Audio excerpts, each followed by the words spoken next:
सिंह ही राशी चक्रातली 5वी राशी। 5व्या राशीला ह्या वर्षी ग्रहस्थिती काय आहे ते जरा बघून घेऊया। इकडे चंद्र आणि गुरु तुमच्या सिंह राशीमध्ये आहेत, कन्या राशीमध्ये राहू आहे, शनी आहे वृश्चिक राशीमध्ये चतुर्थात, नंतर इकडे नेपच्यून आहे सप्तम स्थानामध्ये, हर्षर आणि केतू आहेत अष्टम स्थानामध्ये। तर अशी ही मेन ग्रहस्थिती इकडे अशी असताना हे वर्ष तुम्हाला कसं जाईल याबद्दल आपण बोलूया। हे वर्ष तुम्हाला अतिशय चांगलं जाणार आहे। स्वतः गुरु महाराज तुमच्या राशीला असल्यामुळे ते तुम्हाला मान सन्मान, वैवाहिक सुख, तसंच संतती सुख आणि प्रवासाचं सुख हे सगळं द्यायला बसलेले आहे।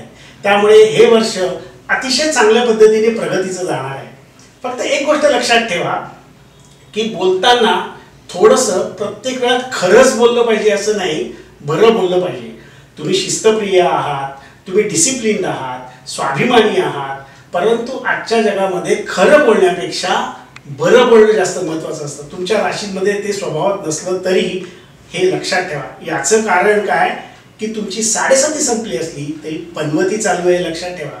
आणि बरेच वेळा पनवती जास्त त्रास देऊ शकते 7.5 पेक्षा, तेव्हा हा माझा सल्ला निश्चित लक्षात ठेवा।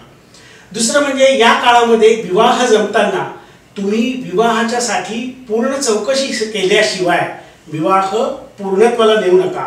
त्याच्या आधी पूर्ण चौकशी करणं हे खूप गरजेचं आहे। विद्यार्थ्यांना यावर्षी यश अतिशय योग्य पद्धतीने मिळणार आहे। परदेशामध्ये शिकायला जायचं असेल, MBA करायला जायचं असेल, MS करायला जायचं असेल तरी तुम्हाला चांगल्या पद्धतीने युनिव्हर्सिटीज मिळतील।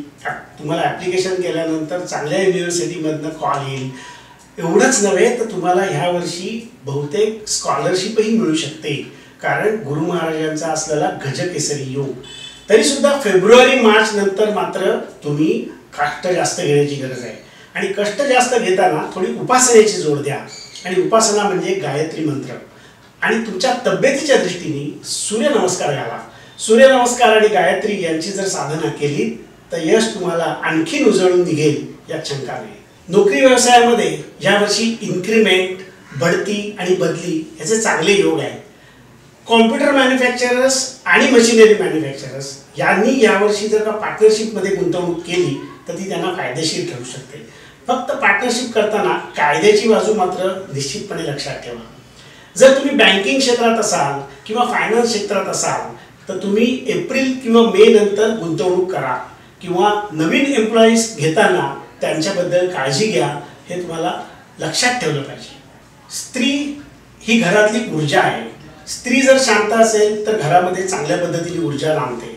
यावर्षी तुमच्या चतुर्थामध्ये शनी असल्यामुळे तुम्हाला मानसिक त्रास होण्याची शक्यता आहे। घरातल्या वृद्ध व्यक्तींच्या तब्येतीची काळजी घ्या। त्यांच्या तब्येतीची साधारणतः जानेवारी-फेब्रुवारी नंतर जास्त काळजी घेण्याची गरज आहे। तुम्हाला मानसन्मानही मिळतील, पण आरोग्याकडेही लक्ष ठेवा। वजन वाढणार नाही याकडे लक्ष ठेवा, आणि त्यामुळे गुडघेदुखी होणार नाही याकडेही लक्ष ठेवा। रोजच्या धकाधकीच्या जीवनात तुम्ही व्यायाम करायला विसरू नका। आरोग्याचा मूलमंत्र म्हणजे तुम्हाला रोज व्यायाम केलाच पाहिजे। आणि त्यातल्या त्यात सिंह व्यक्तीने तर सूर्यनमस्कारही घातले पाहिजे। सूर्यनमस्कार हा अतिशय उत्तम व्यायाम आहे। त्याचबरोबर उपासनेची जोड म्हणून गायत्री मंत्र हा तुम्हाला म्हटला पाहिजे।